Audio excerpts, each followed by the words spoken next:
आज हम लोग देखेंगे झारखंड में जनजातीय विद्रोह। तो पिछला वीडियो में हम लोग ढाल विद्रोह देख लिए थे। आज हम लोग देखेंगे चुआड़ विद्रोह। तो चुआड़ विद्रोह का पहला प्रश्न से शुरू करते हैं।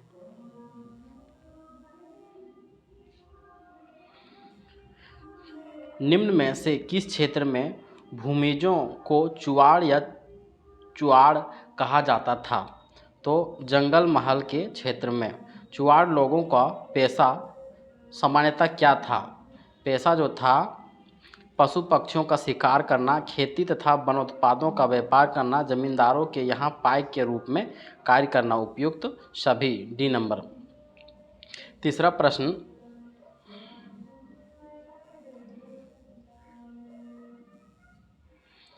प्रश्न, देखेंगे।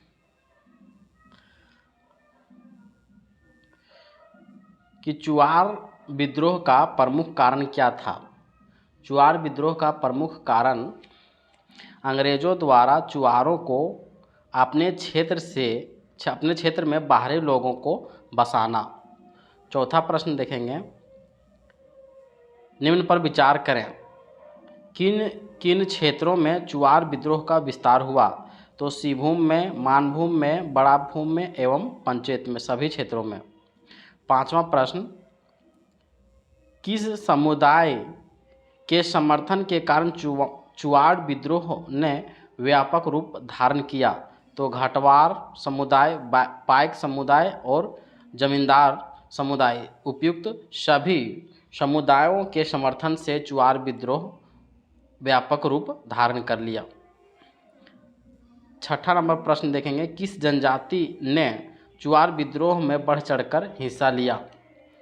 तो भूमिज जनजाति ने। सातवां प्रश्न, मानभूम, बड़ा भूम तथा पंचायत राज्य में चुआड़ों द्वारा किस वर्ष चुआड़ विद्रोह शुरू किया गया? 1769। आठवां नंबर देखेंगे कि उपरोक्त व्यक्तियों में किनका संबंध चुआड़ विद्रोह से था? इनमें से सभी का संबंध चुआड़ विद्रोह से था, जैसे श्याम गंजम, रघुनाथ महतो, सुब्बल सिंह, जगन्नाथ पातर। नौवां प्रश्न देखेंगे। मानभूम तथा बड़ा भूम में चुआड़ विद्रोह का प्रमुख नेता कौन थे? प्रमुख नेता जो थे वह दुर्जन सिंह थे। 10वां प्रश्न, चुआड़ विद्रोह का नारा क्या था? नारा था अपना गांव, अपना राज, दूर भगाओ विदेशी राज। 11वां प्रश्न, इनमें से अंग्रेज अधिकारी को चुआड़ विद्रोह के दमन हेतु भेजा गया था, वे अधिकारी कौन थे? वे अधिकारी गुड़ियार आर क्रॉफ्ट थे। 12वां प्रश्न देखेंगे। किस वर्ष जमींदारी घटवारी पुलिस व्यवस्था को पुनर्स्थापित किया गया? तो 1800 ईस्वी में। 13वां प्रश्न देखेंगे कि जमींदारी घटवारी पुलिस व्यवस्था क्या थी? ये जो है, इसके तहत स्थानीय लोगों को पुलिस अधिकारियों के रूप में नियुक्त किया जाता था। 14वां प्रश्न देखेंगे कि चुआड़ विद्रोह का परिणाम क्या हुआ? परिणाम हुआ पंचायत राज्य की भूमि अंग्रेजों ने चुआड़ों को वापस लौटा दिए। 15 प्रश्न देखेंगे। 15वां प्रश्न, जंगल महल जिला का निर्माण किस वर्ष किया गया? तो 1805 ईस्वी में किया गया। अब हम लोग देखेंगे चेरो विद्रोह। चेरो विद्रोह का प्रथम चरण कब संचालित हुआ? तो प्रथम चरण जो है 1770 से 1771 ईस्वी में। और प्रथम चरण के प्रमुख नेता कौन थे? तो चित्रजीत राय थे। तीसरा प्रश्न हम लोग देखेंगे। चेरो विद्रोह में चित्रजीत राय ने अपने किस दीवान के साथ प्राप्त किया? तो जयनाथ सिंह। चौथा प्रश्न, चेरो विद्रोह का प्रमुख कारण क्या था? प्रमुख कारण चेरो विद्रोह का, चौथा प्रश्न देखेंगे, प्रमुख कारण चेरो विद्रोह का क्या था?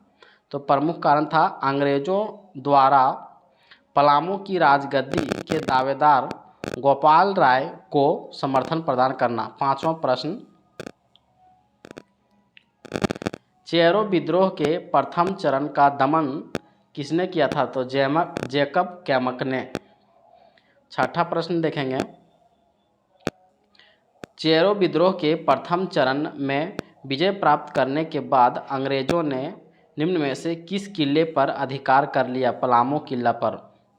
7वां प्रश्न, चेरो विद्रोह के प्रथम चरण के बाद अंग्रेजों ने निम्न में से पलामू का राजा किसे घोषित किया गया? घोषित किया गया गोपाल राय को। चेरो विद्रोह का दूसरा चरण कब संचालित हुआ? दूसरा चरण 1800 से 1819 में। तो दूसरा चरण का नेतृत्व किसने किया? दूसरे चरण का नेतृत्व जो है वह भूखन सिंह ने किया।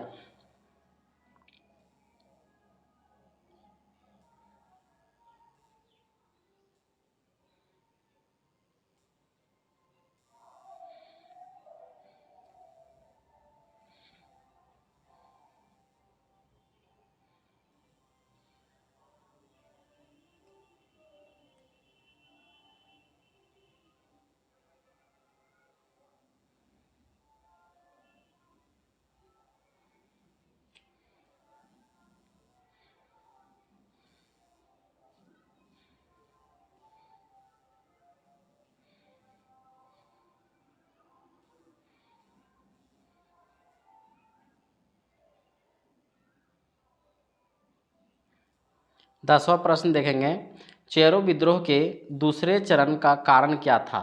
दूसरे चरण का कारण था अधिक कर वसूली तथा पट्टों को पुनः अधिग्रहण के खिलाफ चेरों में असंतोष। 11वां प्रश्न देखेंगे, चेरो विद्रोह के नेता भूखन सिंह को किस वर्ष फांसी दी गई? भूखन सिंह को 1802 ईस्वी में फांसी दिया गया। 12वां प्रश्न, इनमें से किस अंग्रेज अधिकारी द्वारा भूखन सिंह को गिरफ्तार किया गया? भूखन सिंह को कर्नल जोन्स के द्वारा गिरफ्तार किया गया। 13वां प्रश्न, चेरो विद्रोह को पूरी तरह समाप्त करने हेतु किस वर्ष जमींदारी पुलिस बल की गठन किया गया? जमींदारी पुलिस बल का गठन जो 1809 ईस्वी में किया गया। 14 नंबर का हम लोग प्रश्न देखेंगे, इनमें से कौन सा क्षेत्र चेरो विद्रोह से प्रमुख रूप से प्रभावित था? पलामू क्षेत्र। 15 नंबर देखेंगे, अंग्रेजों ने 1813 ईस्वी में किस चेरो राजा द्वारा बकाया चुकाने में असमर्थता के कारण उसके राज्य को नीलाम कर दिया? तो चूड़ामन राय।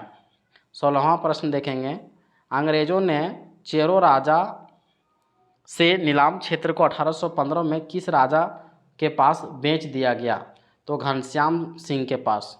17वां प्रश्न, चेरो राजा की नीलामी कर उसे बेचने के बाद किसके नेतृत्व में अंग्रेजों के खिलाफ 1817 में विद्रोह किया गया? राम बख्श सिंह और शिव प्रसाद सिंह के द्वारा, उपरोक्त दोनों के द्वारा। 18वां प्रश्न, ठाकुर राम बख्श सिंह के नेतृत्व में हुए चेरो विद्रोह को दबाने हेतु किस अंग्रेज अधिकारी को नियुक्त किया गया? रफसेज को। 19वां प्रश्न, अंग्रेजों ने किस वर्ष पलामू को नीलाम करने के नाम पर अपने अधिकार में ले लिया? 1819 ईस्वी में। 20वां प्रश्न,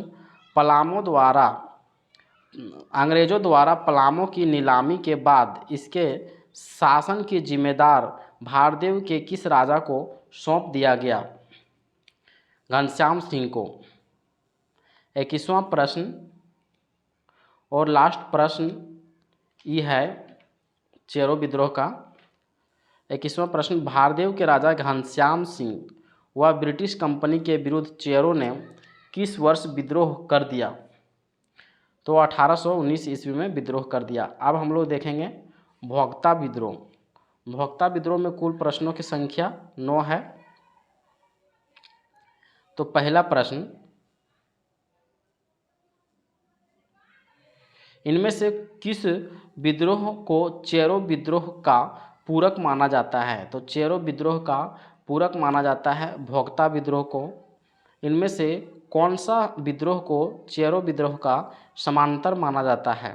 तो भोक्ता विद्रोह को, तीसरा प्रश्न, भोक्ता विद्रोह को किसने नेतृत्व प्रदान किया? भोक्ता विद्रोह का नेतृत्व जयनाथ सिंह भोक्ता ने किया। चौथा प्रश्न, भोक्ता विद्रोह का नेतृत्वकर्ता जयनाथ सिंह भोक्ता कौन थे? जयनाथ सिंह भोक्ता जो है चित्रजीत राय का दीवान थे। पांचवा प्रश्न, भोक्ता विद्रोह किस क्षेत्र में घटित हुआ? भोक्ता विद्रोह पलामू क्षेत्र में घटित हुआ। छठा प्रश्न, भोक्ता विद्रोह का प्रमुख कारण क्या था? प्रमुख कारण था अंग्रेजों द्वारा जयनाथ सिंह भोक्ता को पलामू किला छोड़ने संबंधी आदेश देना। सातवां प्रश्न हम लोग देखेंगे,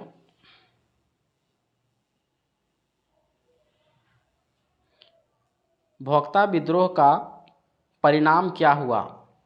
परिणाम जयनाथ सिंह पराजित होकर भाग गया। आठवां प्रश्न, भोक्ता विद्रोह में पराजित होने के बाद जयनाथ सिंह ने किस क्षेत्र में भाग कर गया था? तो जयनाथ सिंह भोक्ता जो है वह सरगुजा भाग गया था। भोक्ता विद्रोह का अंतिम प्रश्न, नौवां प्रश्न देखेंगे, भोक्ता विद्रोह में जयनाथ सिंह भोक्ता के पराजय होने के बाद किसे राजा बनाया गया? राजा बनाया गोपाल राय को। अब हम लोग घटवार विद्रोह देखेंगे। पहला प्रश्न,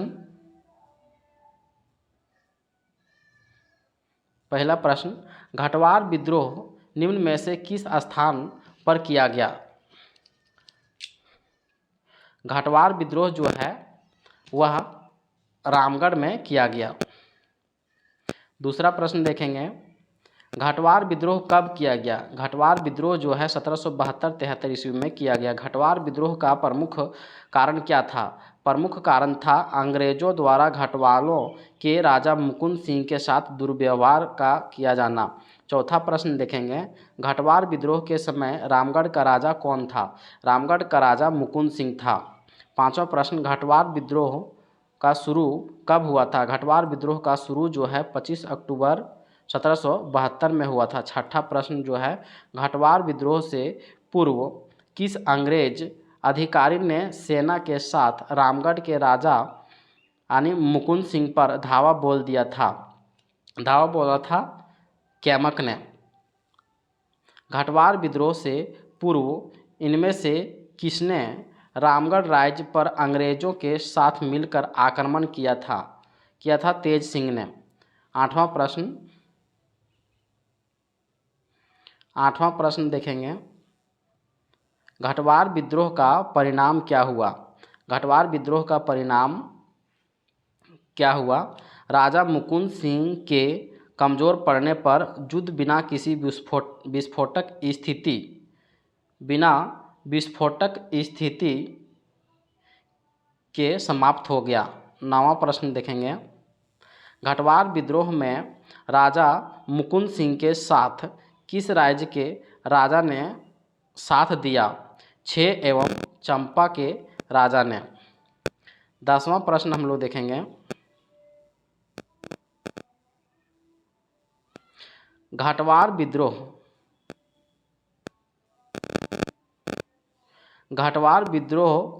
में राजा मुकुंद सिंह की हार के बाद अंग्रेजों ने किसे रामगढ़ का शासक नियुक्त किया? अंग्रेजों ने ठाकुर तेज सिंह को। 11वां प्रश्न, ठाकुर तेज सिंह की मृत्यु के बाद रामगढ़ का राजा कौन बना? पारसनाथ सिंह बना। 12वां प्रश्न, निम्न में से किसके प्रयास से रामगढ़ के राजा रघुनाथ सिंह को गिरफ्तार किया गया? एकरमन और डेनियल के प्रयास से। 13वां प्रश्न, रामगढ़ के राजा रघुनाथ सिंह को गिरफ्तार कर कहाँ भेज दिया गया? रघुनाथ सिंह को गिरफ्तार करके चटगांव भेज दिया गया। 14वां प्रश्न देखेंगे, घटवार विद्रोह के पश्चात रामगढ़ में अशांत माहौल को शांत करने हेतु किसे रामगढ़ के सुरक्षा की जिम्मेदारी सौंपी गई? रामगढ़ के सुरक्षा की जिम्मेदारी कैप्टन क्रॉफ्ट को सौंपा गया। अब हम लोग लास्ट क्वेश्चन देखेंगे घटवार विद्रोह का। इनमें से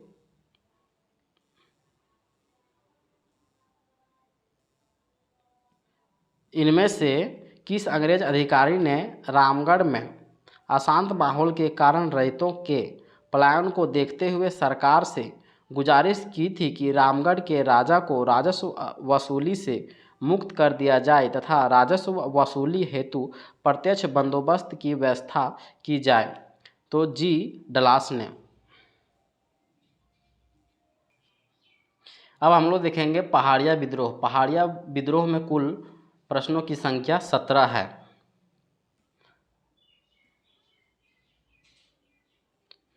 पहला प्रश्न, पहाड़िया विद्रोह कब से कब तक घटित हुआ? पहाड़िया विद्रोह जो है वह 1772 से 82 तक घटित हुआ। दूसरा प्रश्न, पहाड़िया विद्रोह कितने चरणों में हुआ? पहाड़िया विद्रोह जो है वह 4 चरणों में हुआ। तीसरा प्रश्न, पहाड़िया विद्रोह के बारे में निम्न में से कौन सा कथन असत्य है? पहाड़िया विद्रोह 4 चरणों में घटित हुआ, ये सही है। पहाड़िया विद्रोह लगभग 10 वर्षों तक चला, ये भी सही है।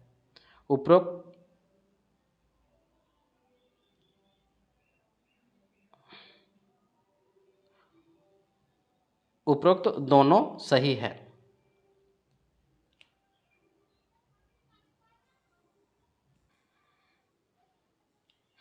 चौथा प्रश्न देखेंगे, पहाड़िया विद्रोह का प्रथम चरण कब हुआ? पहाड़िया विद्रोह का प्रथम चरण कब हुआ? प्रथम चरण जो है वह 1772 में हुआ। तो प्रथम चरण के पहाड़िया विद्रोह का प्रमुख कारण क्या था? पहाड़िया विद्रोह के प्रमुख कारण था प्रथम चरण का, वह था कि मनसबदारों द्वारा पहाड़िया जनजाति के प्रधान की हत्या किया जाना। छठा प्रश्न देखेंगे, पहाड़िया विद्रोह के प्रथम चरण का नेतृत्व किसने किया? पहाड़िया विद्रोह के प्रथम चरण का नेतृत्व रमना आहाड़ी ने किया। सातवां प्रश्न देखेंगे, पहाड़िया विद्रोह का द्वितीय चरण का आरंभ कब हुआ? द्वितीय चरण का आरंभ जो 1778 में हुआ। आठवां प्रश्न हम लोग देखेंगे, पहाड़िया विद्रोह के दूसरे चरण का नेता कौन था? दूसरे चरण का नेता था जगन्नाथ देव। किस अंग्रेज अधिकारी द्वारा पहाड़िया जनजाति के लोगों को विश्वास में लेने हेतु नकदी भत्ता देने की घोषणा की गई? क्लीवलैंड। पहाड़िया विद्रोह का तीसरा चरण कब प्रारंभ हुआ? तीसरा चरण जो है 1779 में प्रारंभ हुआ। पहाड़िया विद्रोह के चौथे चरण का काल क्या था? चौथे चरण का काल था 1781 से 82। 12वां प्रश्न, पहाड़िया विद्रोह का चौथा चरण निम्न में से किसके नेतृत्व में संचालित हुआ?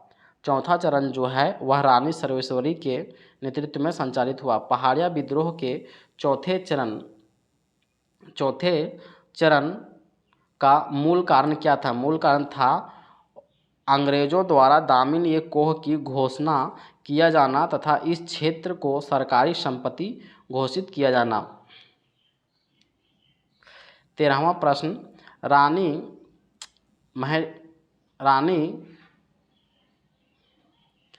रानी महेश्वरी या सर्वेश्वरी कहाँ की रानी थी? जो है महेशपुर की रानी थी। 15वां प्रश्न, निम्न में से किस विद्रोह को दबाने हेतु अंग्रेजों ने 1824 में दामिन ए कोह का निर्माण किया? तो पहाड़िया विद्रोह का। 16वां प्रश्न हम लोग देखेंगे, किस वर्ष दामिन ए कोह की घोषणा किया गया? दामिन ए कोह की घोषणा 1824 में किया गया। दामिन ए कोह में 1790 से 1810 ईस्वी के बीच अंग्रेजों ने किस जनजाति के लोगों को आश्रय दिया? तो आश्रय दिया संथाल जनजाति के लोगों को। अब हम लोग देखेंगे तमाड़ विद्रोह। तमाड़ विद्रोह में प्रश्नों की जो संख्या है 33 है। पहला प्रश्न,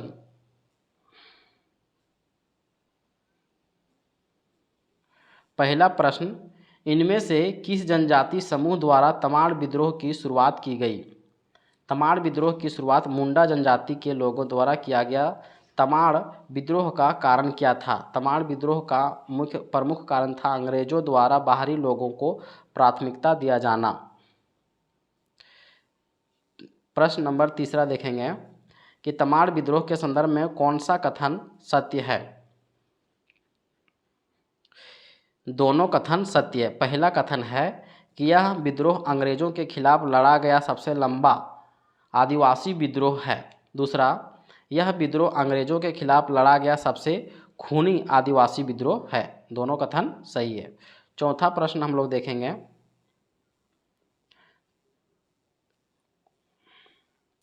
तमाड़ विद्रोह कितने चरणों में संचालित हुआ? तमाड़ विद्रोह जो है 6 चरणों में संचालित हुआ। तमाड़ विद्रोह का प्रथम चरण कब संचालित हुआ? तमाड़ विद्रोह का प्रथम चरण 1782-83 में चला। 1782 में तमाड़ विद्रोह को किसने नेतृत्व किया? 1782 में तमाड़ विद्रोह को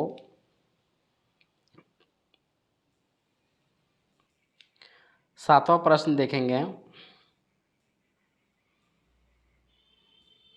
1782 ईस्वी में तमाड़ विद्रोह का दमन किस अंग्रेज अधिकारी के द्वारा किया गया? तमाड़ विद्रोह का दमन जेम्स क्रॉफ्ट के द्वारा किया गया। आठवां प्रश्न, 1782 में तमाड़ विद्रोह के समय नागवंश का शासक कौन था? तो दर्प नाथ शाह था। नौवां प्रश्न, तमाड़ विद्रोह का दूसरा चरण कब संचालित हुआ? दूसरा चरण जो है 1798 में संचालित हुआ। 1798 में तमाड़ विद्रोह का नेता कौन था? तमाड़ विद्रोह का नेता जो था वह विष्णु एवं मौजी मानकी थे। 1798 में तमाड़ विद्रोह को दबाने हेतु किस अंग्रेज को भेजा गया था? भेजा गया था कैप्टन हॉगन को। 12वां प्रश्न हम लोग देखेंगे कि 1789 में तमाड़ विद्रोह का दमन करने में किस अंग्रेज अधिकारी को सफलता मिली? सफलता मिली लेफ्टिनेंट कूपर को। तमाड़ विद्रोह का तीसरा चरण कब संचालित हुआ? तीसरा चरण जो है 1794 से 98 में। तमाड़ विद्रोह का तीसरा चरण कब चरमोत्कर्ष में पहुंच गया था? 1796 में। 15वां प्रश्न, तमाड़ विद्रोह के तीसरे चरण में कहाँ के राजा ने अंग्रेजों के साथ दिया था? तो राहे के राजा ने अंग्रेजों को साथ दिया था। 16वां प्रश्न, तमाड़ विद्रोह के तीसरे चरण में राहे के किस राजा ने अंग्रेजों का साथ दिया था? तो राहे के राजा नरेंद्र शाही ने अंग्रेजों को साथ दिया था। 17वां प्रश्न, तीसरे चरण में आदिवासियों ने किस स्थान पर राजा नरेंद्र शाही का विरोध किया था? तो सोनाहातू गांव में। 18वां प्रश्न, तमाड़ विद्रोह का तीसरा चरण इनमें से किसके नेतृत्व में हुआ था? तीसरा चरण जो है भोलानाथ सिंह के नेतृत्व में हुआ था। 19वां प्रश्न, तमाड़ विद्रोह के तीसरे चरण को किस अंग्रेज अधिकारी ने दबाया था? तो कैप्टन लिमंस एंड कैप्टन बेन ने। 20वां प्रश्न हम लोग देखेंगे, तमाड़ विद्रोह के तीसरे चरण के दौरान इनमें से किस अंग्रेज अधिकारी ने भोलानाथ सिंह को गिरफ्तार करके बाद में विद्रोह कमजोर पड़ गया? तो कैप्टन बेन ने। 21वां प्रश्न, तमाड़ विद्रोह का चौथा चरण कब संचालित हुआ? चौथा चरण 1807 से 1808 ईस्वी में। 1807 ईस्वी में तमाड़ विद्रोह का नेता कौन था? दुखन शाही मुंडा। 1807 में तमाड़ विद्रोह का दमन किस अंग्रेज अधिकारी ने किया था? कैप्टन रफसेज ने। तमाड़ विद्रोह का पाँचवां चरण कब संचालित हुआ? पाँचवां चरण 1810 से 12 में। 1810 ईस्वी के तमाड़ विद्रोह का नेतृत्व किसने किया था? बख्तर शाह ने। 1810 ईस्वी के तमाड़ विद्रोह का दमन किस अंग्रेज अधिकारी ने किया था? लेफ्टिनेंट ऑर्डोनेल ने। 1812 में तमाड़ विद्रोह का नेता बख्तर शाह अंग्रेज़ों के हमले से बचकर किस स्थान पर भाग गया था? वह भाग गया था सरगुजा। 28वां प्रश्न, तमाड़ विद्रोह का अंतिम व छठा चरण कब संचालित हुआ? अंतिम व छठा चरण 1819 से 21 में। निम्न में से कौन 1819-21 ईस्वी के तमाड़ विद्रोह का प्रमुख नेता था? प्रमुख नेता था रुद्रन मुंडा एवं कुंटा मुंडा। तमाड़ विद्रोह के अंतिम चरण में तमाड़ के किस राजा ने अंग्रेजों से सहायता की मांग की? तो राजा गोविंद शाही ने। 31वां प्रश्न, तमाड़ विद्रोह के अंतिम चरण का दमन किस अंग्रेज अधिकारी द्वारा किया गया? तो रफसेज एवं कॉल्विन के द्वारा किया गया। तमाड़ विद्रोह के प्रमुख नेता रुद्रन मुंडा को अंग्रेजों द्वारा कब गिरफ्तार किया गया? 1820 में। तमाड़ विद्रोह के प्रमुख नेता कुंटा मुंडा को अंग्रेजों द्वारा कब गिरफ्तार किया गया? 1821 ईस्वी में। अब हम लोग देखेंगे तिलका आंदोलन। तिलका आंदोलन हम लोग देखेंगे। तिलका आंदोलन में कुल प्रश्नों की संख्या 28 है। तो पहला प्रश्न से हम लोग शुरू करते हैं। तिलका आंदोलन का प्रारंभ कब हुआ? 1783 ईस्वी में। तिलका आंदोलन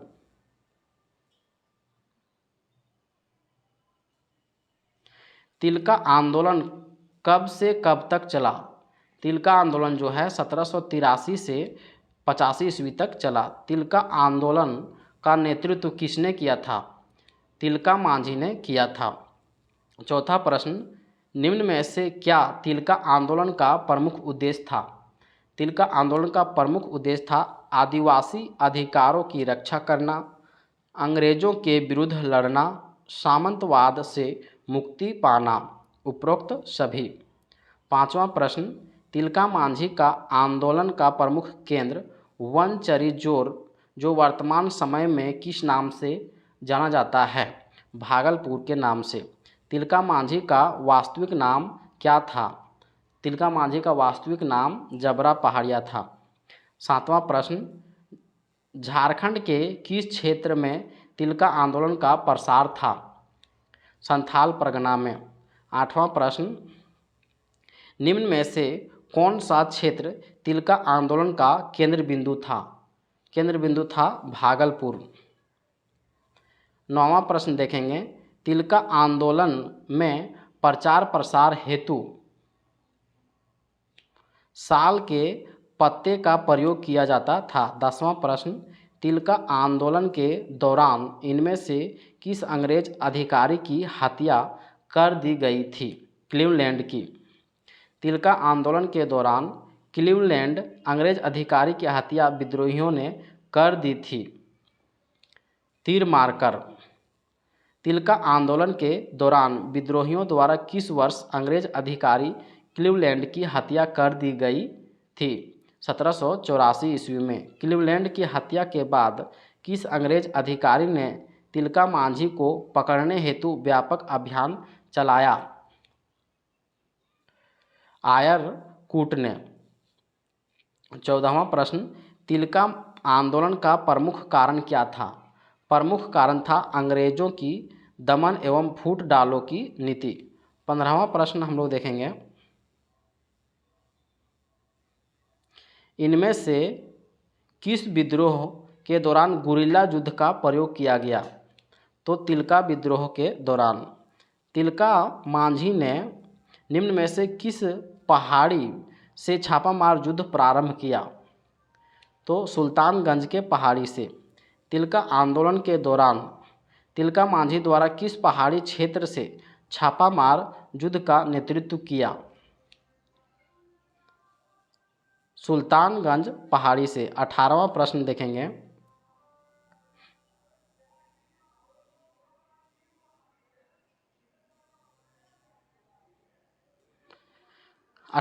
देखेंगे, तिलका आंदोलन के संबंध में निम्न में से कौन सा कथन असत्य है?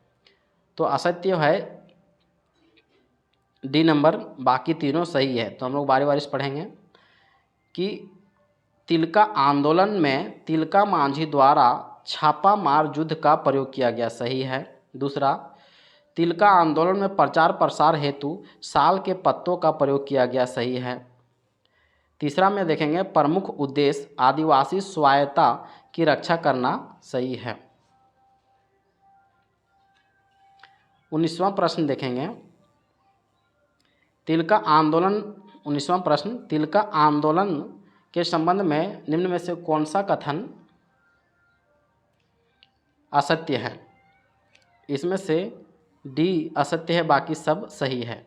तो 19वां नंबर देखेंगे कि तिलका आंदोलन में महिलाओं ने भी अपनी भागीदारी सुनिश्चित की थी। दूसरा है, आंदोलन में लोगों में आपसी एकता और मजबूत बनाए पर विशेष बल था। इस आंदोलन का स्वरूप गुरिल्ला युद्ध था। 20वां प्रश्न देखेंगे तिलका मांझी को किस वर्ष अंग्रेजों द्वारा गिरफ्तार कर लिया गया? तो 1785 को। तिलका मांझी को पकड़ने हेतु किस पहाड़िया सरदार ने अंग्रेजों को जानकारी प्रदान की थी? तो जौराह पहाड़िया ने। 22 नंबर देखेंगे तिलका मांझी की मृत्यु कैसे हुई? अंग्रेजों द्वारा फांसी देने के कारण। 23वां प्रश्न, अंग्रेजों द्वारा किस वर्ष तिलका मांझी को फांसी की सज़ा दिया गया? 1785 में। 24वां प्रश्न, अंग्रेजों द्वारा तिलका मांझी को किस स्थान पर फांसी की सज़ा दिया गया? तो भागलपुर में। 25वां प्रश्न, अंग्रेजों द्वारा भागलपुर में तिलका मांझी को किस वृक्ष पर फांसी दी गई? तिलका मांझी को बरगद के वृक्ष पर फांसी दिया गया। 26वां प्रश्न, भागलपुर के जिस स्थान पर तिलका मांझी को अंग्रेजों द्वारा फांसी की सज़ा दी गई उसे तिलका की याद में आज भी जाना जाता है बाबा तिलका मांझी, बाबा तिलका मांझी चौक। ऑप्शन नंबर सी, बाबा तिलका मांझी चौक। 27वां नंबर प्रश्न देखेंगे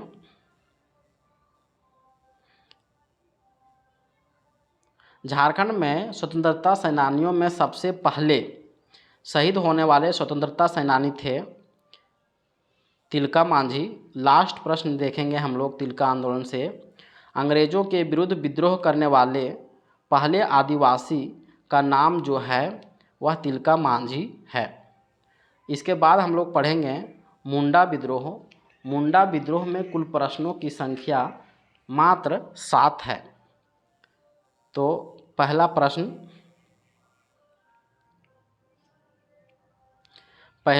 हम लोग देखेंगे मुंडा विद्रोह के बारे में निम्न में से कौन सा कथन सत्य है? तो उपरोक्त सभी कथन सत्य है। तो कथन हम लोग देखते हैं 1793 में बूंडू एवं राहे क्षेत्र में मुंडाओं द्वारा विद्रोह किया गया था। इस विद्रोह यानी मुंडा विद्रोह का कारण जमींदारों द्वारा नागवंशी राजाओं की अधीनता को अस्वीकार करना था। यह विद्रोह विष्णु मानकी के नेतृत्व में संचालित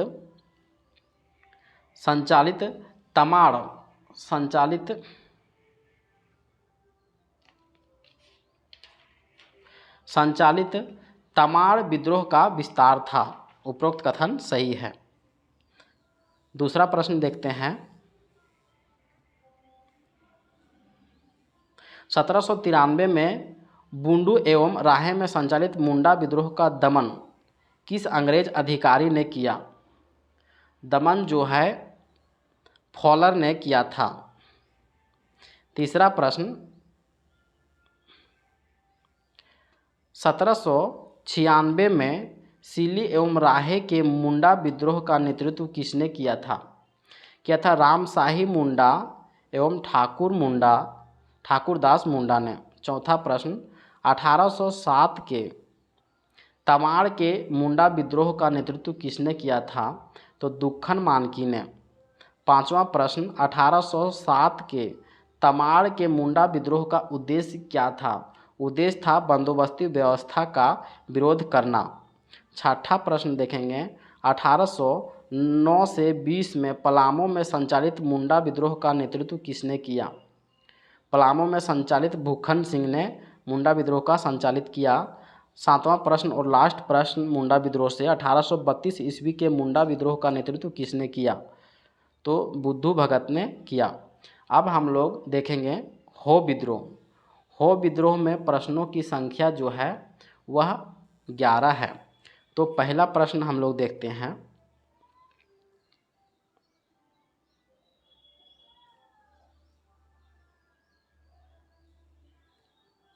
पहला प्रश्न हो विद्रोह कब संचालित हुआ? तो 1820-21 में। दूसरा प्रश्न हो लोगों के निवास स्थान को क्या कहा जाता है? कहा जाता है हो देशम। तीसरा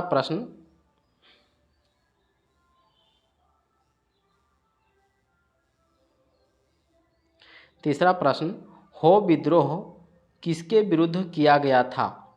हो विद्रोह जो है पोरहाट के राजा के विरुद्ध किया गया था। चौथा प्रश्न हम लोग देखते हैं हो विद्रोह का कारण क्या था? हो विद्रोह का कारण था पोरहाट के राजा हो जनजाति पर अप्रत्यक्ष नियंत्रण स्थापित करने हेतु अंग्रेजों के सेना के साथ हो देशम में प्रवेश करना। पांचवा प्रश्न देखते हैं हो विद्रोह के पूर्व ही हो देशम में पोरहाट के राजा के साथ किस अंग्रेज अधिकारी के नेतृत्व में अंग्रेजी सेना ने प्रवेश किया था? मेजर रफसेज। छठा प्रश्न देखते हैं हो विद्रोह के दौरान हो जनजाति के लोगों व अंग्रेजी सेना के बीच इनमें से किस नदी के किनारे संघर्ष हुआ था? रोरो नदी के किनारे।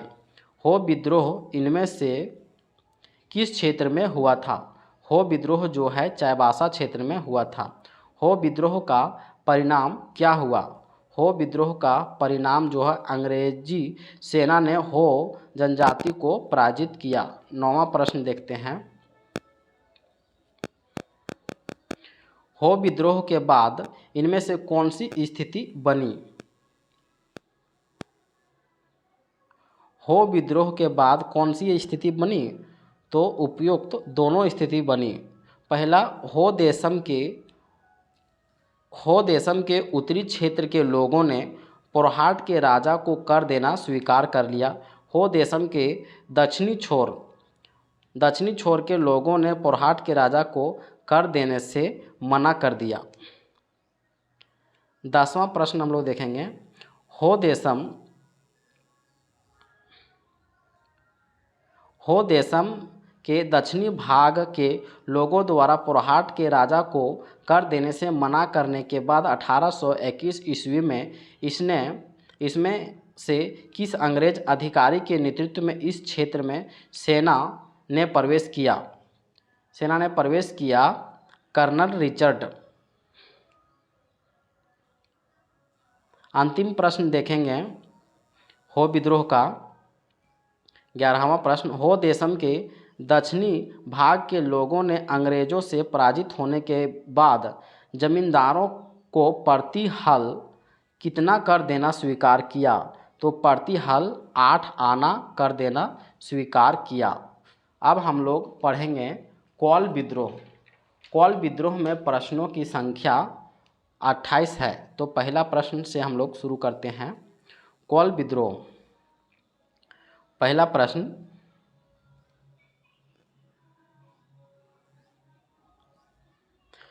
झारखंड का प्रथम सुसंगठित तथा व्यापक जनजातीय विद्रोह इनमें से कौन सा था? तो कोल विद्रोह था। दूसरा प्रश्न देखते हैं कोल विद्रोह का प्रमुख कारण क्या था? कोल विद्रोह का प्रमुख कारण जो है कोल विद्रोह का प्रमुख कारण क्या था? प्रमुख कारण है लगान की ऊंची दरें तथा लगान नहीं चुका पाने की स्थिति में भूमि के मालिकाना हक को समाप्त करना। दूसरा है पढ़ा पंचायत व्यवस्था के शासन पर अंग्रेजी कानूनों का लागू किया जाना। तीसरा है अंग्रेजों द्वारा अफीम की खेती आदिवासियों को प्रताड़ित किया जाता है। उपयुक्त सभी। तीसरा प्रश्न हम लोग देखेंगे, पुश्तई क्या था? पुश्तई जो है वह अंग्रेजों द्वारा हाड़िया पर लगाया गया एक प्रकार का कर है। चौथा प्रश्न, कोल विद्रोह के प्रारंभ होने से पूर्व इनमें से किस व्यक्ति जमीनें छीनकर सिखों को दे दी गई थी? तो सिंगराय मानकी का। पांचवा प्रश्न, कोल विद्रोह से पूर्व किस समूह के लोगों द्वारा सिंगराय मानकी की बहनों का अपहरण कर इज्जत लूट ली गई? तो सिख समूह के द्वारा। कोल विद्रोह से छठा प्रश्न, कोल विद्रोह से पूर्व सिंहभूम के बदगांव में किस मुस्लिम युवक द्वारा सुरगा मुंडा की पत्नी का अपहरण कर उसकी इज्जत लूट ली गई? जफर अली के द्वारा। सातवां प्रश्न, किसके नेतृत्व में लगभग 700 आदिवासियों ने सिंगराय से छीने गए जमीनों को वापस लेने हेतु हमला किया गया था? तो किसके नेतृत्व में? नेतृत्व था सिंगराय और बिंदराय के नेतृत्व में, दोनों के, सिंधराय और सुरगा मुंडा के नेतृत्व में। आठवां प्रश्न देखेंगे, सिंगराय मानकी एवं सुरगा मुंडा के नेतृत्व में हमले की योजना बनाने हेतु तमाड़ के किस गांव में सभा का आयोजन किया गया? लंका गांव में। नौवां प्रश्न देखेंगे, कोल विद्रोह के दौरान सिंगराय मानकी एवं सुरगा मुंडा के नेतृत्व में हमले की योजना बनाने हेतु तमाड़ के लंका गांव में किसके बैठक की व्यवस्था की गई थी? बिंदराय मानकी की बैठक की व्यवस्था की गई थी। 10वां प्रश्न, इनमें से किस क्षेत्र में कोल विद्रोह का तीव्रता से प्रसार हो गया? तो मानभूम, पलामू एवं छोटा नागपुर खास। उपयुक्त सभी में। 11वां प्रश्न, कोल विद्रोह को निम्न में से किस जनजाति समाज का व्यापक समर्थन मिला? तो मुंडा, चेरो एवं खरवार जनजातियों का व्यापक समर्थन मिला। 12वां प्रश्न, इनमें से कौन सा क्षेत्र कोल विद्रोह से पूरी तरह अछूता था? हजारीबाग क्षेत्र। 13वां प्रश्न देखेंगे, हजारीबाग क्षेत्र में कोल विद्रोह का प्रभाव नहीं होने का प्रमुख कारण क्या था? नहीं होने का प्रमुख कारण था कि इस क्षेत्र में अंग्रेजी सेना की मौजूदगी। 14 नंबर का प्रश्न देखेंगे, कोल विद्रोह के दौरान प्रतीक चिन्ह के रूप में किसका प्रयोग किया जाता था? तो तीर का। 15वां प्रश्न हम लोग देखेंगे कि कोल विद्रोह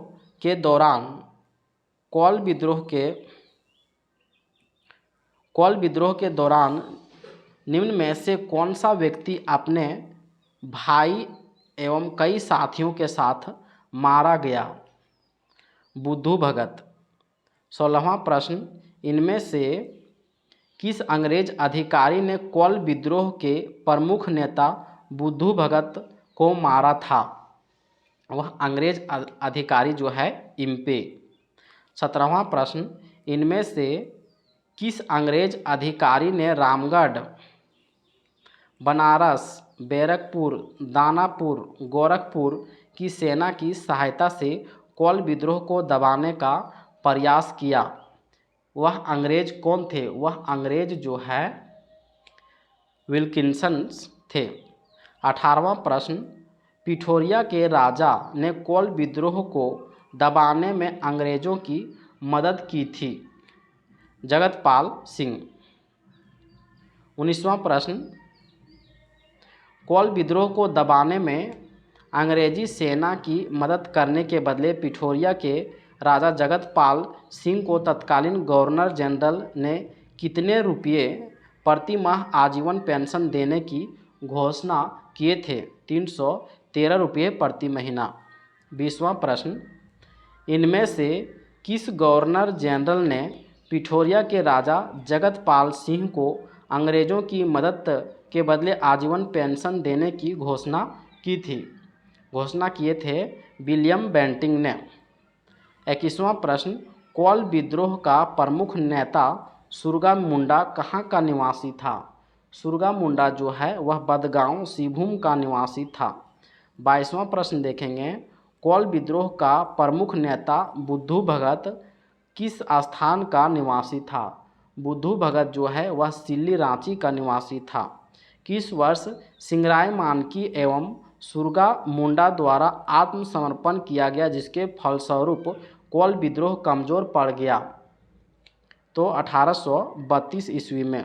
कोल विद्रोह के परिणाम स्वरूप इनमें से किस जिला को समाप्त करके नॉन रेगुलेशन प्रांत के रूप में संगठित किया गया? जंगल महल जिला को। कोल विद्रोह के परिणाम स्वरूप निम्न में से किस एजेंसी का गठन किया गया? दक्षिणी पश्चिमी सीमा agency, south west frontier agency. Kol विद्रोह के परिणाम स्वरूप दक्षिणी पश्चिमी सीमा एजेंसी का गठन किस वर्ष किया गया? गठन जो है 1833 में किया गया। कोल विद्रोह के परिणाम स्वरूप गठित दक्षिणी पश्चिमी फ्रंटियर एजेंसी का प्रथम एजेंट कौन था? प्रथम एजेंट जो है वह विल्किंसन्स था। निम्न में से किस विद्रोह के पश्चात मुंडा मानकी का शासन प्रणाली को वित्तीय तथा न्यायिक अधिकार प्रदान किए गए? तो कोल विद्रोह के पश्चात। अब हम लोग देखेंगे भूमिज विद्रोह। भूमिज विद्रोह में कुल प्रश्नों की संख्या 18 है। तो बिना देरी का हम लोग शुरू करते हैं। पहला प्रश्न, भूमिज विद्रोह को किसने नेतृत्व प्रदान किया? भूमिज विद्रोह जो है गंगा नारायण के नेतृत्व में प्रदान किया गया। दूसरा प्रश्न, निम्न में से किस विद्रोह को गंगा नारायण का हंगामा कहा जाता है? तो भूमिज विद्रोह को। भूमिज विद्रोह का संचालित कब हुआ? 1832-33 में। भूमिज विद्रोह को कोल विद्रोह के किस नेता का समर्थन प्राप्त था? बिंदराय मानकी का। पांचवा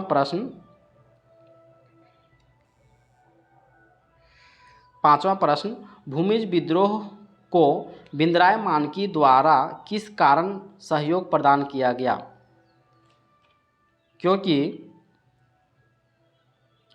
भूमिज विद्रोह आदिवासियों के बीच अत्यंत लोकप्रिय था, इसीलिए। छठा प्रश्न देखेंगे,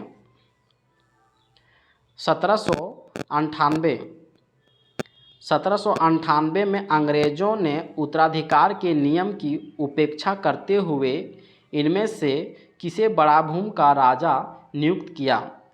गंगा गोविंद सिंह को।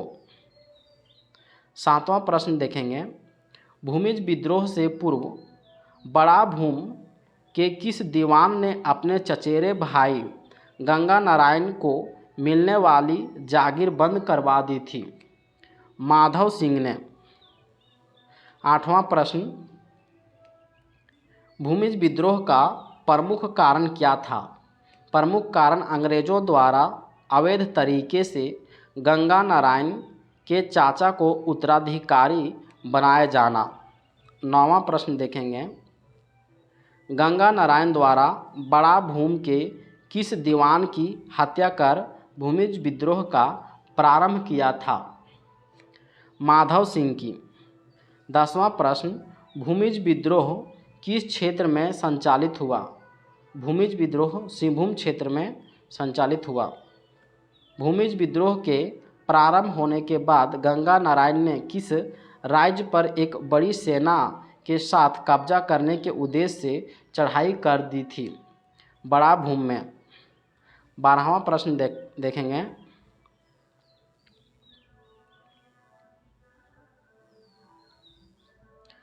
बारहवां प्रश्न, गंगा नारायण का बड़ा भूम पर चढ़ाई करने के संबंध में कौन सा कथन सत्य है? तो उपरोक्त सभी कथन सत्य है। तो पहला कथन हम लोग देखेंगे, बड़ा भूम की चढ़ाई के दौरान गंगा नारायण के साथ घाटवारों की एक बड़ी सेना थी। दूसरा, इस दौरान गंगा नारायण की सेना ने कैप्टन रसेल के नेतृत्व वाली सेना पर सफलतापूर्वक हमला किया। तीसरा, इस दौरान गंगा नारायण की सेना ने अंग्रेज अधिकारी ब्रेडन व ट्रिमर के नेतृत्व वाली सेना पर सफलतापूर्वक हमला किया। उपरोक्त सभी कथन सही है। 13वां प्रश्न हम लोग देखेंगे, इनमें से किस अंग्रेज अधिकारी के नेतृत्व वाली सेना गंगा नारायण के खिलाफ अभियान चलाकर कई गढ़ों को नष्ट कर दिया था? के डेंट ने। 14वां प्रश्न देखेंगे, भूमिज विद्रोह कमज़ोर पड़ने के बाद गंगा नारायण अपने समर्थकों के साथ इनमें से किस क्षेत्र की ओर चले गए थे? सिंहभूम क्षेत्र की ओर। 15वां प्रश्न, सिंहभूम क्षेत्र में पलायन करने के बाद कोल लड़ाकों के साथ मिलकर गंगा नारायण ने खरसावां के किस राजा के राज्य पर धावा बोल दिया था? खरसावां के ठाकुर चेतन सिंह के। गंगा नारायण की मृत्यु किस वर्ष हुई थी? मृत्यु जो है 1833 में।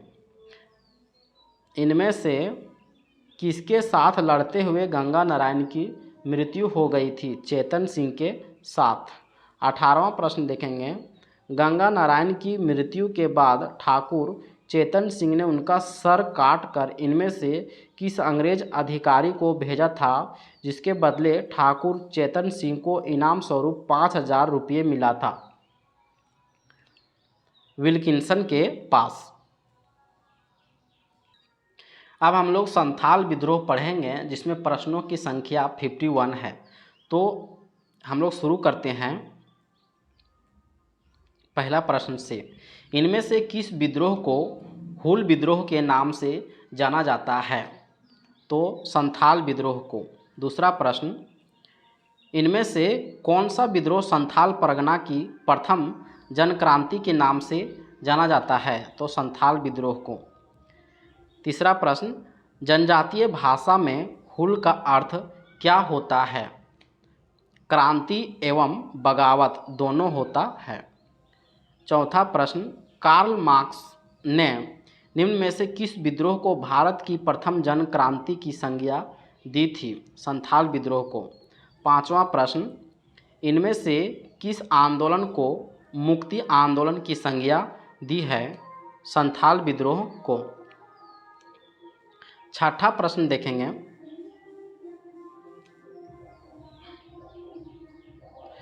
सिद्धू कान्हू के अतिरिक्त निम्न में से किसका संबंध संथाल विद्रोह से था? चांद एवं भैरव का।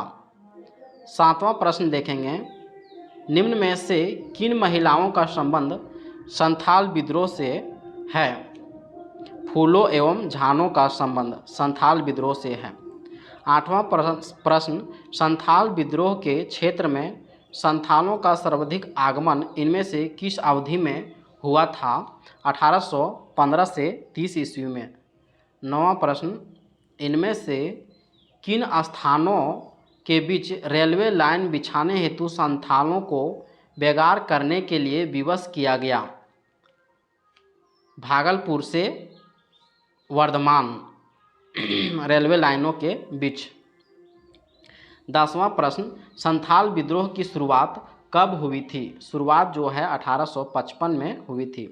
संथाल विद्रोह के प्रारंभ से पूर्व इनमें से किस थाने का दरोगा की सहायता से एक स्थानीय साहूकार ने घर में मामूली चोरी के मामले में संथालों को गिरफ्तार करवा दिया था?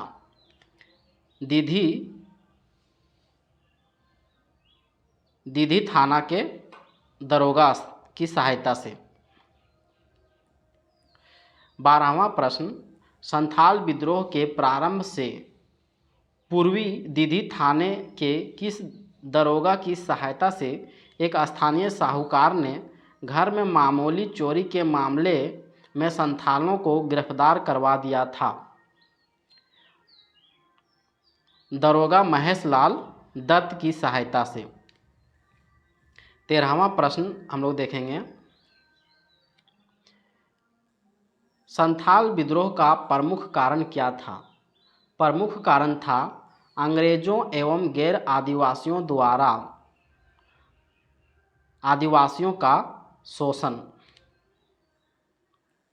14वां प्रश्न, निम्न में से किस स्थान से संथाल विद्रोह प्रारंभ हुआ था? भोगनाडीह से। संथाल विद्रोह से पूर्व किस तिथि को भोगनाडीह नामक गांव में आदिवासियों की एक बैठक का आयोजन किया गया था? 30 जून 1855 को। 16वां प्रश्न देखेंगे, संथाल विद्रोह से पूर्व भोगनाडीह गांव में आयोजित बैठक निम्न में से कौन सा नारा दिया गया था? नारा दिया गया था अपना देश अपना राज। 17वां प्रश्न, किस तिथि को हूल दिवस के रूप में मनाया जाता है? 30 जून को। 18वां प्रश्न, संथाल विद्रोह से पूर्व भोगनाडीह गांव में आयोजित बैठक में आदिवासियों द्वारा किसे राजा घोषित किया गया था? सिद्धू को। सिद्धू को राजा घोषित किया गया था।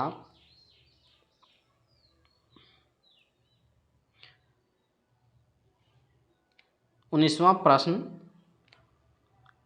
कान्हू को मंत्री घोषित किया गया था। सिद्धू को राजा, कान्हू को मंत्री और प्रशासक जो है वह चांद को प्रशासक नियुक्त किया गया था और सेनापति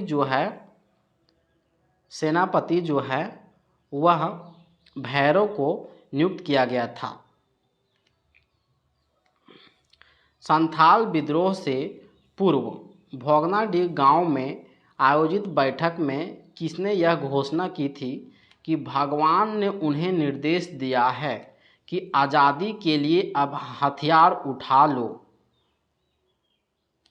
यह किसने यह घोषणा की थी? यह घोषणा जो है सिद्धू कान्हू ने किया था।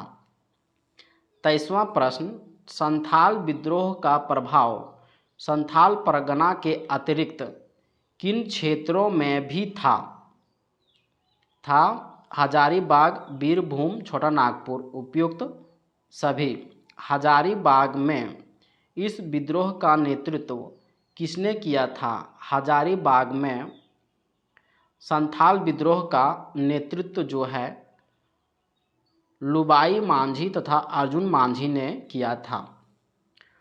25 नंबर, बीरभूम क्षेत्र में संथाल विद्रोह का नेतृत्व किसने किया था? गौरा मांझी ने। 26वां प्रश्न, जमींदार, महाजन, पुलिस एवं सरकारी कर्मचारियों का नाश निम्न में से किस विद्रोह का प्रमुख नारा था? संथाल विद्रोह का। 27वां प्रश्न, 7 जुलाई 1855 को किस अंग्रेज अधिकारी के नेतृत्व में संथाल विद्रोह को दबाने का असफल प्रयास किया गया था? जनरल लॉयड का। 28वां प्रश्न, संथाल विद्रोह के दौरान अंग्रेजी सेना का कौन सा मेजर पराजित हो गया था? मेजर बारो। 29वां प्रश्न, संथाल विद्रोह के दौरान किस दरोगा की हत्या कर दी गई थी? दीधी थाने के दरोगा माधवलाल दत्त की, करहरिया थाने का दरोगा प्रताप नारायण की, ये दोनों का।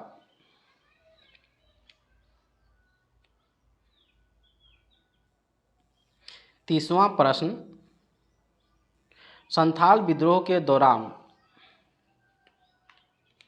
16-17 सितंबर 1855 किसके नेतृत्व में लगभग 300 संथाल विद्रोहियों ने कई थानों व गांवों पर कब्जा कर लिया था?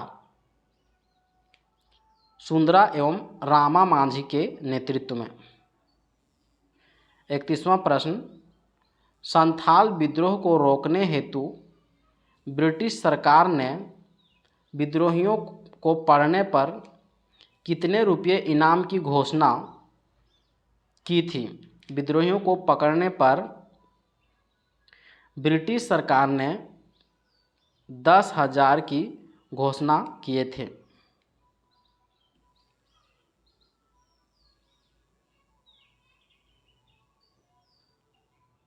32वां प्रश्न, सिद्धू मुर्मू को कब गिरफ्तार किया गया था?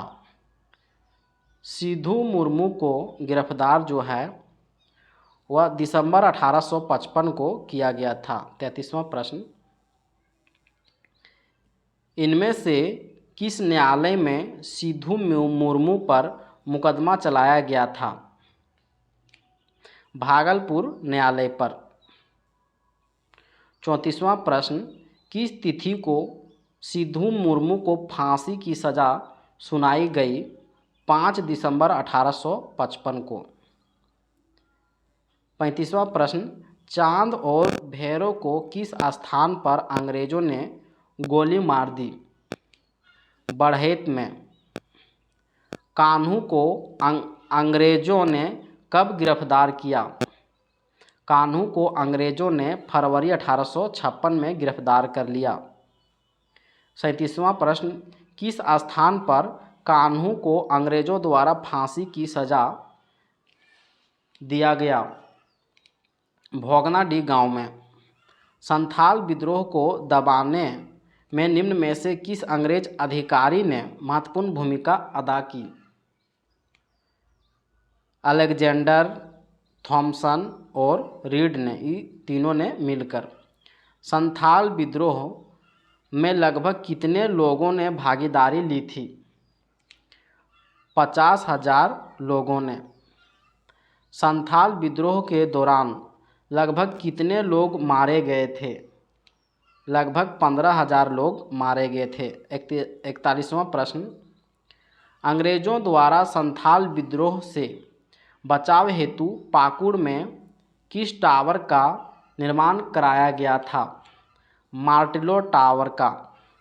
संथाल विद्रोहियों द्वारा पाकुड़ के किस रानी की सहायता का आग्रह किया गया था? रानी क्षमा सुंदरी का। संथाल विद्रोह के दमन के बाद निम्न में से किस नाम से एक नए जिला का गठन किया गया था? Non regulation. 44वां प्रश्न, संथाल विद्रोह के बाद किस तिथि को नॉन रेगुलेशन नामक अलग जिला का निर्माण किया गया था? 30 नवंबर 1856 को। 45वां प्रश्न, संथाल विद्रोह के बाद निर्मित नॉन रेगुलेशन जिला का नाम बाद में क्या कर दिया गया? बाद में संथाल परगना कर दिया गया। 46वां प्रश्न, संथाल परगना जिला का प्रथम जिलाधीश कौन बना? Ashley Eden. इनमें से किसकी रिपोर्ट के आधार पर दामिन ए कोह नाम बदलकर संथाल परगना कर दिया गया? एलिस एडम्स के रिपोर्ट के आधार पर दामिन ए कोह का नाम बदलकर संथाल परगना कर दिया गया। 48वां प्रश्न देखेंगे, संथाल परगना में किस वर्ष यूल रूल की व्यवस्था की गई? 1856 में। यूल रूल की प्रमुख विशेषता क्या थी? यूल रूल की प्रमुख विशेषता जो है, इसके तहत ग्राम प्रमुख को शक्तियां प्रदान की गई थी। 50वां प्रश्न, चांद भैरव कौन थे?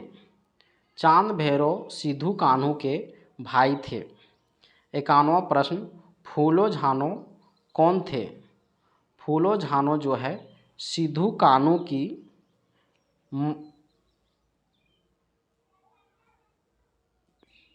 फूलो झानो सिद्धू कान्हू की बहन थी। सिद्धू कान्हू की बहन थी। फूलो झानो सिद्धू कान्हू की बहन थी। अब हम लोग पढ़ेंगे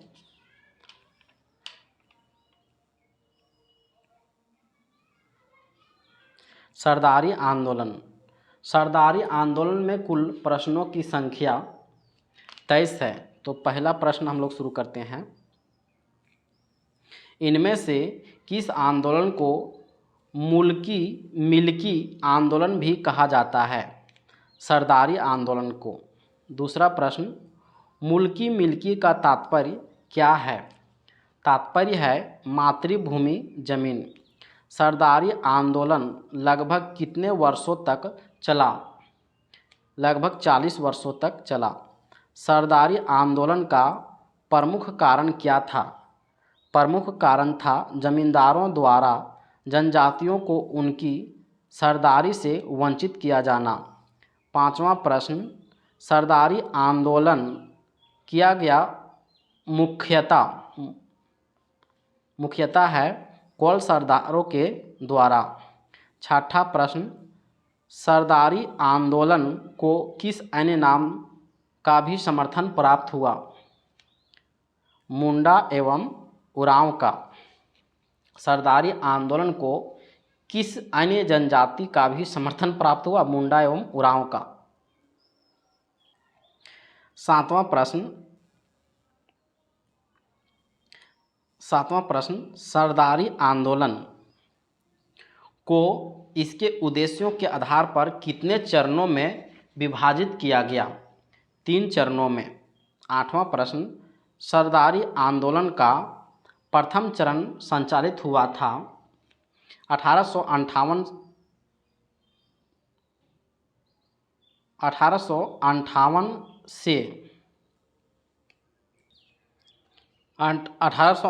से 1881 तक। 9वां प्रश्न, सरदारी आंदोलन के पहले चरण किस रूप में संचालित हुआ था? पहले चरण जो है भूमि आंदोलन के रूप में संचालित हुआ था। सरदारी आंदोलन का दूसरा चरण कब संचालित हुआ था? दूसरा चरण 1881 से 90 तक। सरदारी आंदोलन का दूसरे चरण किस रूप में संचालित हुआ?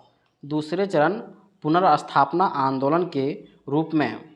12वां प्रश्न, सरदारी आंदोलन का तीसरा चरण कब संचालित हुआ?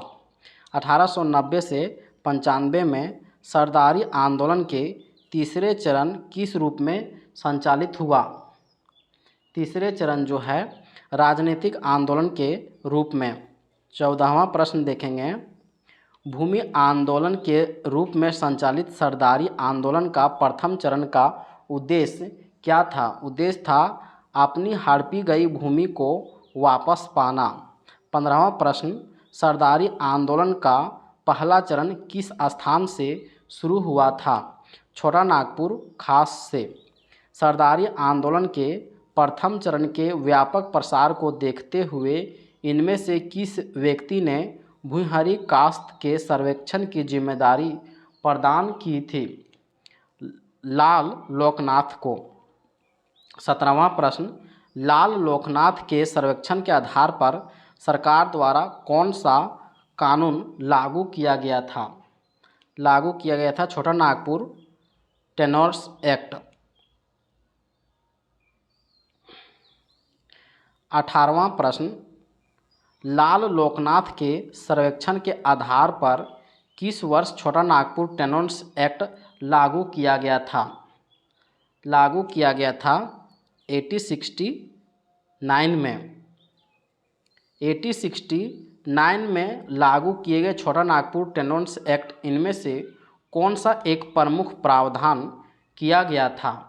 प्रमुख प्रावधान किया गया था पिछले 20 वर्षों में रैयतों से छीनकर बेची गई भूहारी व मंझियस भूमि को वापस लौटाना। 20वां प्रश्न देखेंगे। छोटा नागपुर टेनेंट्स एक्ट, इनमें से किस जमीन की बंदोबस्ती का प्रावधान नहीं किया गया है? नहीं किया गया है उपरोक्त सभी। इनमें से कौन सा मिलान सही है? इनमें से सभी मिलान सही है। राजहंस जो है राजाओं की ज़मीन, कोड़कर जो है सदानों की ज़मीन, खूंटकट्टी जो है वह मुंडाओं की ज़मीन। 22 नंबर, सरदारी आंदोलन के दूसरे चरण का उद्देश्य क्या था? अपने पारंपरिक मूल्यों को पुनः स्थापित करना। सरदारी आंदोलन का विलय इनमें से किस आंदोलन में कर दिया गया? विलय जो है बिरसा आंदोलन में कर दिया गया। अब हम लोग पढ़ेंगे सफा होड़ आंदोलन। सफा होड़ आंदोलन में प्रश्नों की संख्या मात्र 10 है, तो जल्दी से ख़त्म कर लेते हैं। पहला प्रश्न, सफा होड़ आंदोलन कब संचालित हुआ? 1870 में। दूसरा प्रश्न, सफा होड़ आंदोलन को किसके नेतृत्व में प्रदान किया गया? तो लाल हेम्ब्रम के। तीसरा प्रश्न, सफा होड़ का अर्थ क्या होता है? सिंगबोंगा के प्रति समर्पण। लाल हेम्ब्रम ने सफा होड़ आंदोलन में शामिल लोगों को क्या मंत्र दिया था? दिया था राम नाम का। लाल हेम्ब्रम ने आदिवासियों को किस कार्य से रोका? रोका था मांस मदिरा का सेवन से। सफा होड़ आंदोलन के जनक लाल हेम्ब्रम ने आदिवासियों को किस बात हेतु उपदेश दिए? धार्मिक एवं चरित्र उत्थान। धार्मिक एवं चारित्रिक उत्थान हेतु उपदेश दिए थे। 7वां प्रश्न, लाल हेम्ब्रम ने संथाल परगना क्षेत्र में सफा होड़ आंदोलन के दौरान किस दल की स्थापना की थी? देशोद्धारक दल की स्थापना की थी। 8वां प्रश्न, इनमें से कौन सफा होड़ आंदोलन के प्रमुख नेता थे? उपरोक्त सभी। बंगम मांझी, पगान मांझी और पैका मुर्मू तीनों। 9वां प्रश्न, सफा होड़ आंदोलन का संबंध इनमें से किस जनजाति से है? संथाल जनजाति से। 10वां प्रश्न देखेंगे और लास्ट प्रश्न, सफा होड़ आंदोलन का प्रमुख उद्देश्य क्या था? प्रमुख उद्देश्य जो है धार्मिक पवित्रता पर बल देना। अब हम लोग पढ़ेंगे खरवार आंदोलन। खरवार आंदोलन में प्रश्नों की संख्या मात्र 13 है, तो हम लोग पढ़ेंगे। पहला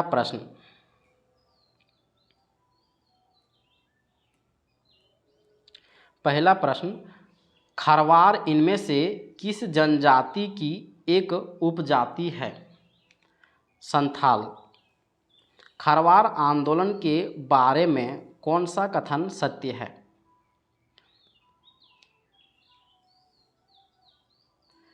खरवार आंदोलन के बारे में कौन सा कथन सत्य है?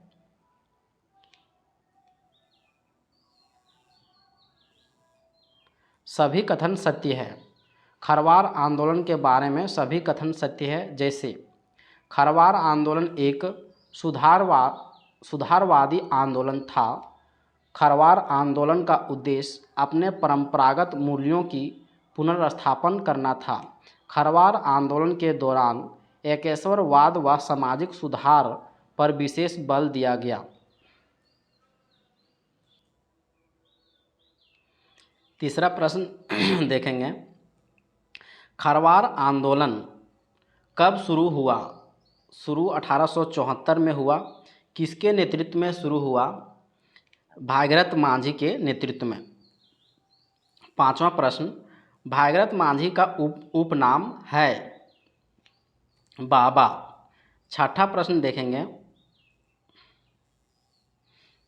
खरवार आंदोलन का प्रसार किस क्षेत्र में था? संथाल परगना में। भागीरथ मांझी का जन्म कहाँ हुआ था? तलडीहा गांव में। तलडीहा गांव इनमें से किस जिले में है?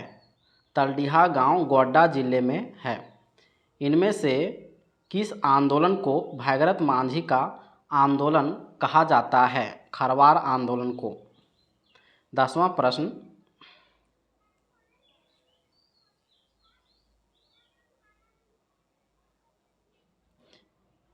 प्रश्न, खरवार आंदोलन के दौरान भागीरथ मांझी ने स्वयं को किस गांव का राजा घोषित करते हुए ब्रिटिश सरकार या जमींदारों को कर नहीं देने का अपील किया?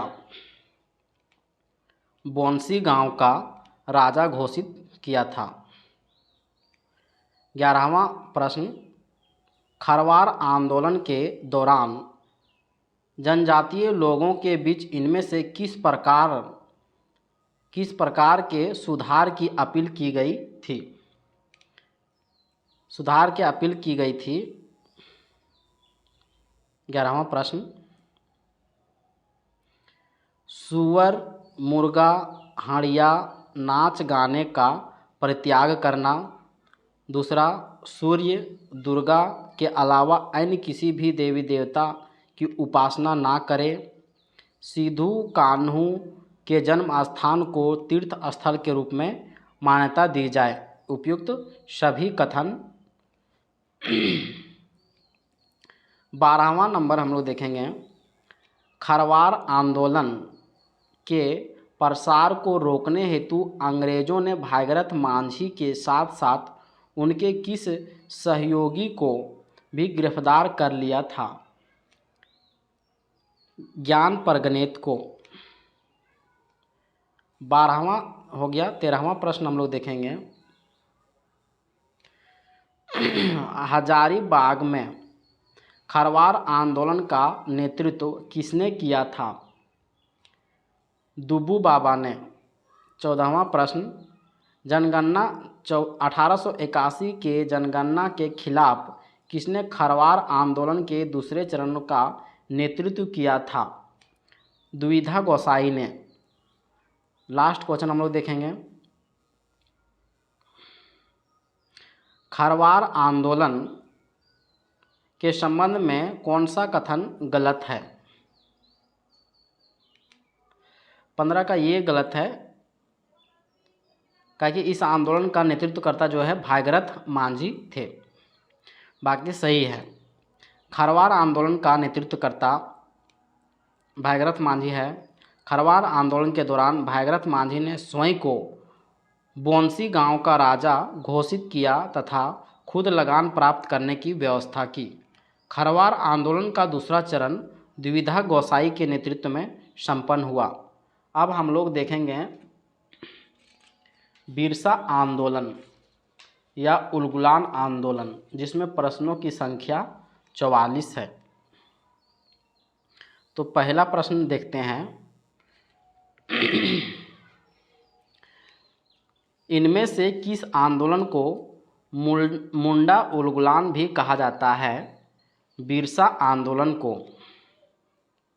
दूसरा प्रश्न, उलगुलान का अर्थ क्या होता है? विद्रोह एवं महाहलचल दोनों होता है। तीसरा प्रश्न, मुंडा उलगुलान को किसने नेतृत्व प्रदान किया था? बिरसा मुंडा ने।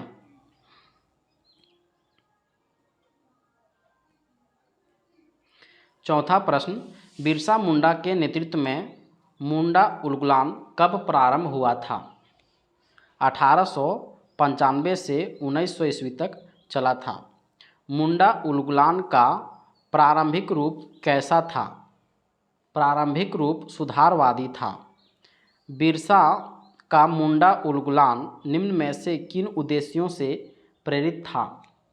तो राजनीतिक, धार्मिक एवं सामाजिक। उपयुक्त तीनों। मुंडा उलगुलान का प्रमुख कारण क्या था? प्रमुख कारण था खूंटकटी व्यवस्था की समाप्ति से उत्पन्न बेरोजगारी। दूसरा, मिशनरियों के झूठे आश्वासन। तीसरा, 1894 में छोटानागपुर वन सुरक्षा कानून। उपरोक्त तीनों कारण थे। 8वां प्रश्न, बिरसा मुंडा आंदोलन के दौरान बिरसा मुंडा ने किस धर्म का प्रतिपादन किया? सिंगबोंगा धर्म का। निम्न में से कौन सा कथन सत्य है? निम्न में से कौन सा कथन सत्य है? तो दोनों कथन सत्य है। पहला, बिरसा आंदोलन के दौरान बिरसा मुंडा ने स्वयं को सिंगबोंगा का दूत घोषित किया। दूसरा, बिरसा मुंडा ने प्रचार किया कि सिंगबोंगा द्वारा उन्हें किसी भी रोग को ठीक करने की शक्ति प्राप्त है। 10वां प्रश्न, बिरसा आंदोलन का मुख्यालय कहाँ है? मुख्यालय जो है वह खूंटी है। 11वां प्रश्न, बिरसा आंदोलन के समय रांची का उपायुक्त कौन था? Straight field. 12वां प्रश्न, बिरसा आंदोलन को विस्तार देने हेतु गठित सहयोगी टीम का सेनापति कौन था? गया मुंडा। बिरसा आंदोलन को विस्तार देने हेतु गठित सहयोगी टीम का राजनीतिक शाखा का प्रमुख कौन था? दोनका मुंडा। बिरसा आंदोलन को विस्तार देने हेतु सहयोगी टीम के धार्मिक सामाजिक शाखा के प्रमुख कौन थे? स्वामा मुंडा। बिरसा आंदोलन में महत्वपूर्ण भूमिका निभाने वाली महिला गया मुंडा की पत्नी का नाम क्या था? पत्नी का नाम मनकी मुंडा। 16वां प्रश्न, मुंडा आंदोलन का प्रमुख गीत क्या था? काटोंग बाबा काटोंग। 17वां प्रश्न, अबुआ राज एटेजना महारानी राज टुंडू का ऐलान इनमें से किस आंदोलन के दौरान किया गया था? बिरसा आंदोलन के दौरान। 18वां प्रश्न, मुंडा उलगुलान के दौरान बिरसा मुंडा को कितनी बार गिरफ्तार किया गया? बिरसा मुंडा को 2 बार गिरफ्तार किया गया। बिरसा मुंडा को पहली बार गिरफ्तार जो है 24 अगस्त 1895 को किया गया। बिरसा मुंडा को पहली बार किस अंग्रेज अधिकारी ने गिरफ्तार किया था? मेयर्स ने। बिरसा मुंडा को पहली बार गिरफ्तारी के बाद रिहा कब किया गया था? रिहा किया गया था 30 नवंबर 1897 को। बिरसा मुंडा को 30 नवंबर 1897 को किस उपलक्ष्य में रिहा किया गया था? रिहा किया गया था महारानी विक्टोरिया की हीरक जयंती के अवसर पर। 23वां प्रश्न, बिरसा मुंडा को गिरफ्तार करके इनमें से किस जेल में रखा गया था? तो डोरंडा जेल में रखा गया था। 23वां प्रश्न हो गया। 24वां देखेंगे।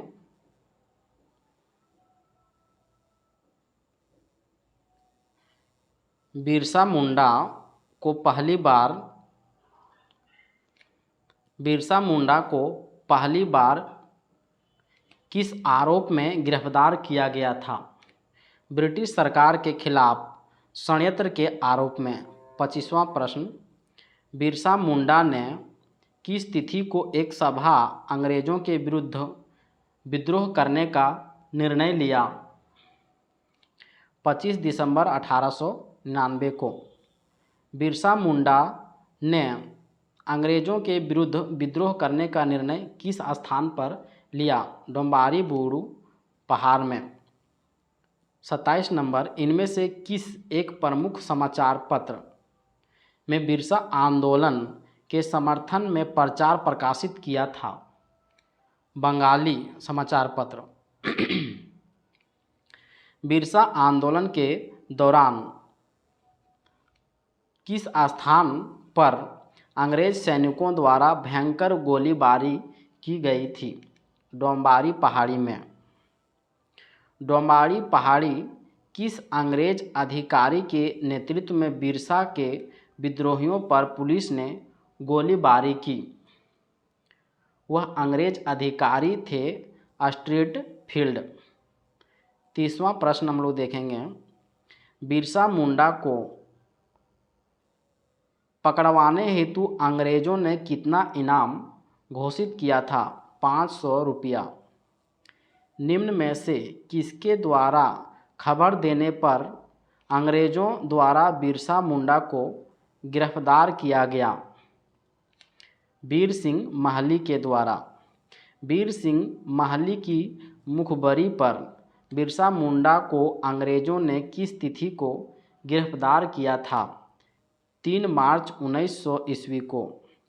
वीर सिंह महली की मुखबरी पर बिरसा मुंडा को इनमें से किस जंगल से गिरफ्तार किया गया था? जमकोपाई जंगल से।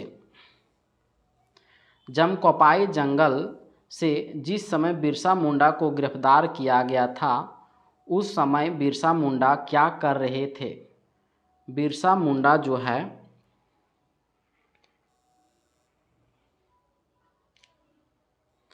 बिरसा मुंडा सो रहे थे। 35वां प्रश्न, बिरसा मुंडा की मृत्यु किस तिथि को हुई थी? बिरसा मुंडा की मृत्यु 9 जून 1900 ईस्वी को हुआ था। मृत्यु किस स्थान पर हुआ था? मृत्यु जो है वह रांची जेल में हुआ था। 37वां प्रश्न, बिरसा मुंडा के मृत्यु का कारण क्या था? मृत्यु का कारण हैजा बीमारी से। 38वां प्रश्न, बिरसा आंदोलन में शामिल कितने विद्रोहियों पर अंग्रेज सरकार ने मुकदमा चलाया? 300 विद्रोहियों पर। बिरसा आंदोलन में शामिल विद्रोहियों में से कितने विद्रोहियों को फांसी की सज़ा दी गई? 3 विद्रोहियों को फांसी की सज़ा दिया गया। बिरसा आंदोलन में शामिल विद्रोहियों पर मुकदमे के बाद गया मुंडा की पत्नी मनकी मुंडा को कितने वर्ष जेल की सज़ा सुनाई गई? 2 वर्ष। बिरसा मुंडा आंदोलन के पश्चात निम्न में से कौन से 2 अनुमंडल का गठन किया गया? खूंटी तथा गुमला। 42वां नंबर,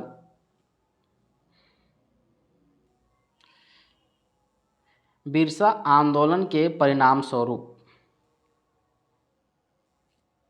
ब्रिटिश सरकार द्वारा निम्न में से कौन सा अधिनियम लागू किया गया?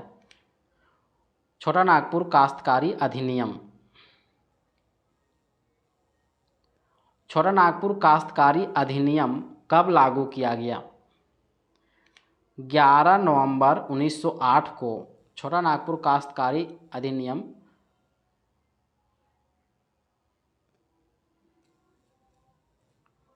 छोटा नागपुर टेनेंसी एक्ट 11 नवंबर 1908 को लागू किया गया। 44वां प्रश्न, बिरसा के आंदोलन के परिणाम स्वरूप आंदोलन के परिणाम के संबंध में कौन सा कथन सत्य है?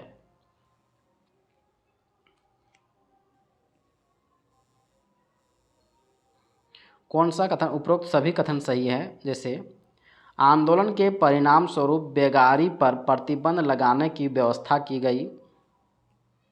आंदोलन के पश्चात सामूहिक काश्तकारी व्यवस्था अथवा खूंट कट्टी व्यवस्था को पुनः लागू किया गया। आंदोलन के पश्चात रांची जिले का सर्वेक्षण कराया गया। उपयुक्त सभी कथन सही है। अंतिम में हम लोग पढ़ेंगे टाना भगत आंदोलन।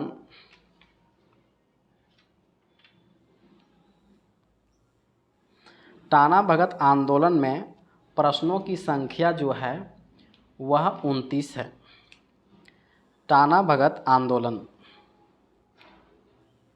की शुरुआत किसके द्वारा किया गया? टाना भगत आंदोलन की शुरुआत जो है जतरा भगत के द्वारा किया गया।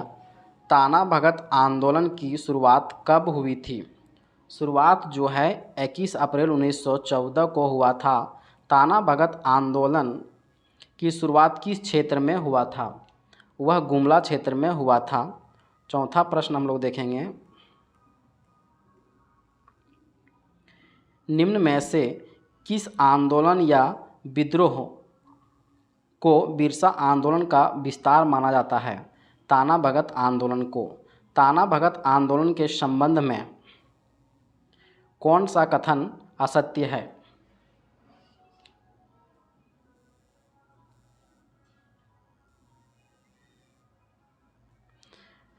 इस आंदोलन का नेतृत्वकर्ता जो थे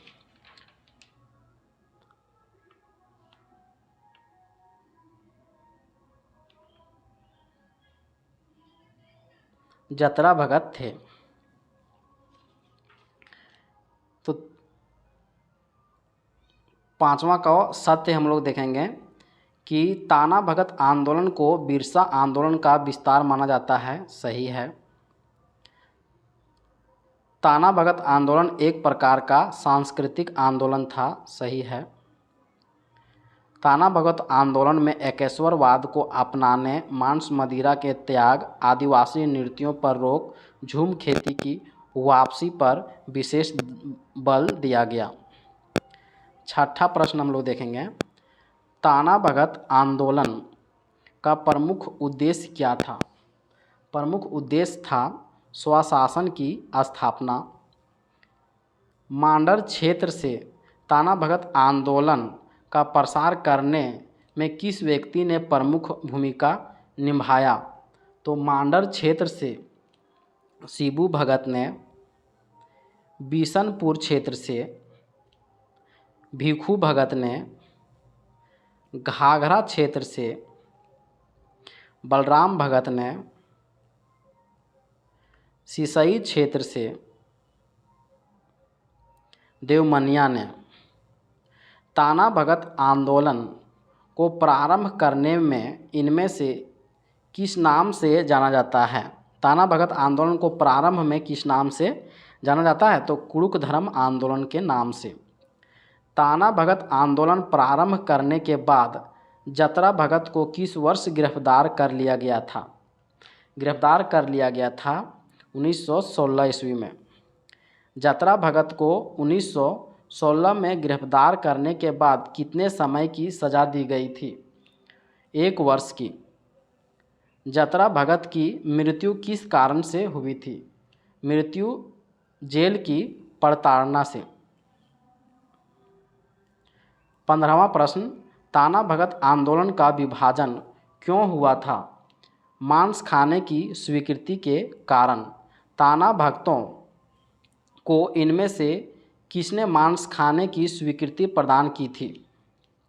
शिबू भगत ने। टाना भगतों के विभाजन के बाद मांस खाने वाले वर्ग को किस नाम से जाना जाता था? जुलाहा भगत के नाम से। 18वां प्रश्न देखेंगे, टाना भगतों के विभाजन के बाद शाकाहारी वर्ग को किस नाम से जाना जाता है? अरुआ भगत के नाम से। टाना भगत आंदोलन का स्वरूप कैसा था? अहिंसक। इनमें से किस क्षेत्र में ताना भगत आंदोलन का प्रभाव था? रांची, पलामू एवं सरगुजा। उपरोक्त सभी। ताना भगत आंदोलन के दौरान ताना भगतों ने महात्मा गांधी के किस आंदोलन में महत्वपूर्ण सहयोग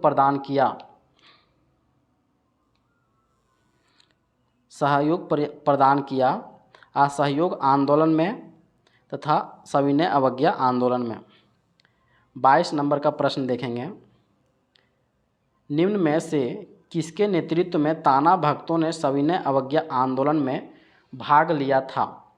सिद्धू भगत के नेतृत्व में। इनमें से कौन सा आंदोलन विशुद्ध रूप से गांधीवादी तरीके से लड़ा गया पहला आदिवासी अहिंसक आंदोलन था? ताना भगत आंदोलन। ताना भगतों ने कांग्रेस के किस अधिवेशन में भाग लिया था? 1922 के गया अधिवेशन में। 25वां प्रश्न। 1940 के रामगढ़ अधिवेशन में ताना भगतों ने महात्मा गांधी को 400 रुपये की थैली उपहार स्वरूप भेंट किए थे। 26वां प्रश्न। झारखंड का एकमात्र जनजातीय आंदोलन जिनका स्वरूप राष्ट्रीय था, ताना भगत आंदोलन। 27वां प्रश्न। निम्न में कौन सा आंदोलन धार्मिक राजनीतिक आंदोलन में परिवर्तित हो गया था? ताना भगत आंदोलन। 28वां प्रश्न। निम्न में से किस राष्ट्रीय नेता का ताना भगत आंदोलन पर सर्वाधिक प्रभाव था? महात्मा गांधी का। अंतिम प्रश्न देखेंगे। रांची जिला ताना भगत पुनर्वास परिषद अधिनियम कब पारित किया गया? 1948 में। अब हम लोग